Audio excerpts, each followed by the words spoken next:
നമസ്കാരം, ഏവർക്കും പുതിയ വീഡിയോയിലേക്ക് സ്വാഗതം. ഇന്ന് ഡെവലപ്മെന്റ് സീരീസിൽപ്പെട്ട മറ്റൊരു വിഷയമായിട്ടാണ് നിങ്ങളുടെ മുന്നിലേക്ക് വന്നിട്ടുള്ളത്.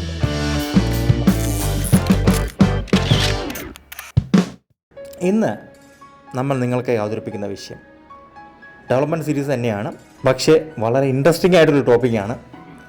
വിഴിഞ്ഞത്ത് പുതിയ തുറമുഖം.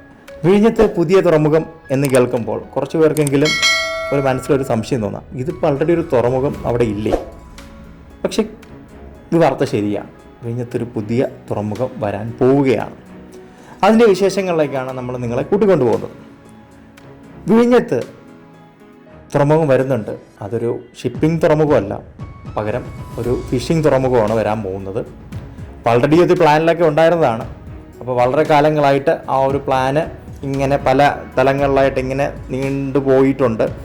പക്ഷേ നമ്മുടെ ഈ പുതിയ സീപോർട്ട് കമ്മീഷൻ ചെയ്യുന്നതോട് കൂടിയിട്ട് ഈ പറയുന്ന പുതിയ ഹാർബറും വരുമെന്നാണ് പണ്ട് മുതലേ പ്രതീക്ഷിച്ചിരുന്നത്.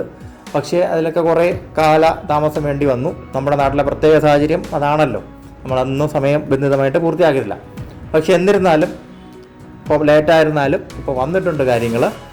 ഏകദേശം 140 കോടിയുടെ ഒരു അത്യാധുനിക രീതിയിലുള്ള ഒരു ഫിഷിംഗ് ഹാർബറാണ് ഇവിടെ പണിയാനായിട്ട് പോകുന്നത്. ഇപ്പോഴത്തെ പഴയ തുറമുഖത്തിനും അതുപോലെ തന്നെ സീപോർട്ടിനും ഇടയ്ക്കുള്ള പ്രദേശത്താണ് ഈ പുതിയ തുറമുഖം പണിയുന്നത്. ഈ പുതിയ തുറമുഖത്തിന് ഏകദേശം 500 മീറ്ററോളം ബെർത്തിന് നീളം വരുന്നുണ്ട്. അതുപോലെ തന്നെ ഇവിടോട്ട് ഇനി പ്രത്യേകിച്ച് പുലിമുട്ടിൻ്റെയൊക്കെ ആവശ്യം വരുന്നുണ്ട്. പുലിമുട്ടിട്ട് നമുക്ക് അങ്ങോട്ടേക്ക് ഈസി ആയിട്ടൊരു വേ ഒക്കെ ഉണ്ടാക്കേണ്ട ആവശ്യങ്ങളുണ്ട്. അതുപോലെ തന്നെ ഇവിടെ മറ്റ് പ്രധാനപ്പെട്ട സൗകര്യങ്ങൾ എന്ന് പറയുമ്പോഴത്തേക്കും നമുക്ക് ഫിഷ് ബോട്ട്സിന് വേണ്ടിയിട്ടുള്ള മറ്റ് അനുബന്ധ സൗകര്യങ്ങളാണ്. അവർക്ക് വല സൂക്ഷിക്കാനുള്ള സ്ഥലം, അതുപോലെ തന്നെ ഈ ഫിഷ് വരുമ്പോൾ അത് ഓപ്ഷൻ ചെയ്യാനുള്ള സ്ഥലം, പിന്നെ അഡ്മിനിസ്ട്രേറ്റീവിന് വേണ്ടിയിട്ട് പ്രത്യേകം ഒരു സ്ഥലം, ഇതൊക്കെ നമുക്ക് കൊടുക്കേണ്ടതായിട്ടുണ്ട്. പിന്നെ ഇൻ്റർനാഷണൽ സ്റ്റാൻഡേർഡ്സിലുള്ള വാർഫായിരിക്കണം. അതുപോലെ തന്നെ ഇവിടെ കയറ്റുമതി ഇവിടുന്ന് ലക്ഷ്യമിടുന്നുണ്ട്. കയറ്റുമതി ലക്ഷ്യമിടുമെങ്കിൽ നമുക്ക് വെറുതെ ഒരു ഹാർബർ നമുക്ക് ചുമ്മാതെ അങ്ങൊരു കെട്ടിടം പണിഞ്ഞിട്ടാൽ പറ്റത്തില്ല.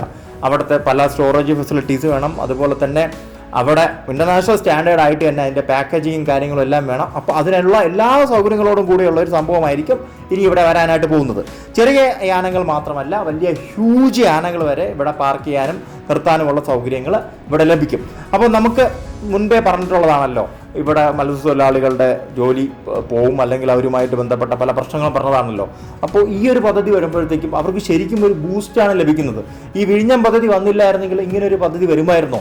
ഇത് മാത്രമല്ല, ഇതിന് കൂടാതെ പഴയ ഹാർബർ തന്നെ ഏകദേശം ഒരു സൈഡ് 40 കോടിയും മറ്റേ സൈഡ് 25 കോടിക്കും ഇപ്പോൾ പുനരുജ്ജീവിപ്പിക്കുന്നുണ്ട്, അല്ലെങ്കിൽ അവിടെ ഒരു റെനോവേഷൻ കൊണ്ടുവരുന്നുണ്ട്. അതിൻ്റെ 40 കോടി ഓളം രൂപ സ്പെൻഡ് ചെയ്ത് നമ്മുടെ ക്രിസ്ത്യൻ പള്ളിയുണ്ട് നമ്മളെ വിഴിഞ്ഞത്ത്. അതിനോട് അടുത്ത് ചേർന്ന സ്ഥലത്താണ് നമ്മുടെ ഈ 40 കോടിയുടെ വികസന പ്രവർത്തനങ്ങൾ നടക്കാൻ പോകുന്നത്. അതുകൂടാതെ 25 കോടിയുടെ ഒരു വികസന പ്രവർത്തനം വരുന്നുണ്ട്. ആ വികസന പ്രവർത്തനം വരുന്നതെന്ന് പറഞ്ഞു കഴിഞ്ഞാൽ നമ്മുടെ മുസ്ലിം പള്ളി മൊഹീദ്ദീൻ പള്ളിയുടെ അടുത്തായിട്ടാണ്. അപ്പോൾ എല്ലായിടത്തും ഒരു ഹോൾസൺ ഡെവലപ്മെൻ്റ് ആണ് ഇപ്പോൾ കൊണ്ടുവരാനായിട്ട് ഇപ്പോൾ ഉദ്ദേശിക്കുന്നത്. ഇനി നേരത്തെ പറഞ്ഞ 140 കോടി പ്രൊജക്റ്റിലേക്ക് വന്നു കഴിഞ്ഞാൽ അവിടെ ഇപ്പോൾ വിഴിഞ്ഞം ഇൻ്റർനാഷണൽ സീപോർട്ട് ലിമിറ്റഡ് ആണ് ഇതുമായി ബന്ധപ്പെട്ട പ്രവർത്തനങ്ങളൊക്കെ നടത്താനായിട്ട് പോകുന്നത്. നേരത്തെ അദാനി ആയിരുന്നു ഇത് ചെയ്യാനായിട്ടിരുന്നത്. എന്നാൽ ഇപ്പോൾ മാറിയ സാഹചര്യത്തിൽ ഇപ്പോൾ ഇനി വീണ്ടും ഒരു റീടെൻഡർ വിളിച്ച് ഒന്ന് കാര്യങ്ങൾ മുന്നോട്ട് കൊണ്ടുപോകുന്ന അവസ്ഥയാണ്. പക്ഷേ അത് വേണ്ട, നമുക്ക് അദാനിയും കൂടെ ഉൾപ്പെടുത്തി ചെയ്യാവുന്നൊരു രീതി ഇപ്പോൾ പരിഗണനയിൽ കൊണ്ടുവരുന്നുണ്ട്. അപ്പോൾ ഏത് വഴിക്കാണ് പോകുന്നത് നമുക്കറിയത്തില്ല. ഇനി നേരത്തെ പറഞ്ഞ 40 കോടിയും അല്ലെങ്കിൽ 25 കോടിയുടെയും ആ പഴയ ഹാർബറിൻ്റെ പ്രോജക്റ്റ് കാര്യങ്ങളെല്ലാം പഠിച്ചു വരികയാണ്. അതും ഉടനെ തന്നെ ഇംപ്ലിമേഷൻ സ്റ്റേജിലേക്ക് പോകുമെന്നാണ് അറിയാനായിട്ട് സാധിക്കുന്നത്. ഈ 140 കോടിയുടെ പ്രധാനപ്പെട്ട ഒരു സംഗതി എന്ന് പറയുന്നത് നമ്മുടെ DPR ആണ്.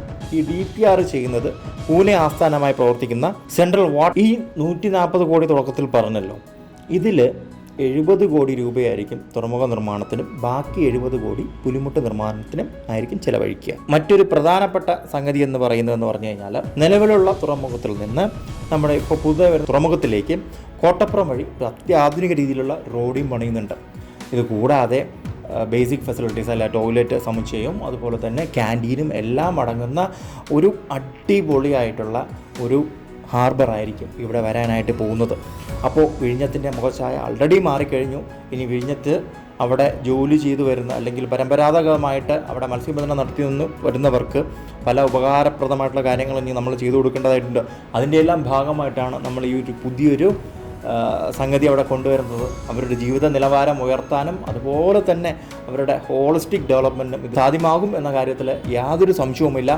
അപ്പോൾ വളരെ മികച്ച രീതിയിൽ നമുക്ക് കാര്യങ്ങളെല്ലാം മുന്നോട്ട് കൊണ്ടുപോയി സമയബന്ധിതമായിട്ട് പൂർത്തിയാക്കേണ്ട ആവശ്യമുണ്ട്. നമ്മുടെ നാട്ടിൽ എപ്പോഴത്തെയും പ്രശ്നമാണ് സമയബന്ധിതമായി പല കാര്യങ്ങളും നമ്മൾ തീർക്കാറില്ല. അതിൻ്റെ ഭവിഷ്യത്തുകളും നമ്മൾ അനുഭവിക്കുന്നുണ്ട്. പലപ്പോഴും നമ്മുടെ ബഡ്ജറ്റിൽ നിന്ന് എത്രയോ ഇരട്ടി രൂപയാണ് പിന്നീട് ചിലവാകുന്നു എന്നൊരു കാര്യത്തിൽ നമ്മൾ ശ്രദ്ധിക്കേണ്ടതായിട്ടുണ്ട്. അപ്പോൾ എല്ലാവരും എല്ലാ വീഡിയോയിലും ഞാൻ പറയുന്നത് പോലെ നമ്മുടെ ജനപ്രതിനിധികൾ, ജനങ്ങൾ, ബ്യൂറോക്രാറ്റ്സ് എല്ലാവരും ഒരുമിച്ച് നിന്ന് ഇതിനു വേണ്ടി യത്നിക്കുക. ഈ ഒരു ഹാർബർ നമ്മുടെ കേരളത്തിലെയും ഇന്ത്യയിലെ തന്നെ മികച്ചൊരു ഹാർബറായിട്ട് മാറട്ടെ. അതുപോലെ തന്നെ വിഴിഞ്ഞം പോർട്ടും വികസിക്കട്ടെ. നമ്മുടെ ലോക മാപ്പിൽ നമ്മുടെ തിരുവനന്തപുരം ഓൾറെഡി അടയാളപ്പെടുത്തി കഴിഞ്ഞു. ഇനി അതിലൊരു ഷൈനിങ് സ്റ്റാർ കൂടെ വരേണ്ടതുണ്ട്. അതുകൂടെ വന്നു കഴിഞ്ഞാൽ നമുക്ക് നമ്മുടെ നാടിൻ്റെ വികസന സ്വപ്നങ്ങൾ യാഥാർത്ഥ്യമാകുന്ന ആ ഒരു തലത്തിലേക്ക് നമുക്ക് നമ്മുടെ രാജ്യത്തെയും നമ്മുടെ പ്രദേശത്തെയും എല്ലാം കാണാൻ സാധിക്കും. അതിനധികം സമയം എടുക്കില്ല എന്ന ആഗ്രഹത്തോട് കൂടിയിട്ട് ഞാൻ ഷിബു സാലിഹ, എന്നോടൊപ്പം പ്രണസ് രാജ് ഇന്നത്തേക്ക് നിർത്തുന്നു. നന്ദി, നമസ്കാരം. Keep watching cress Kerala.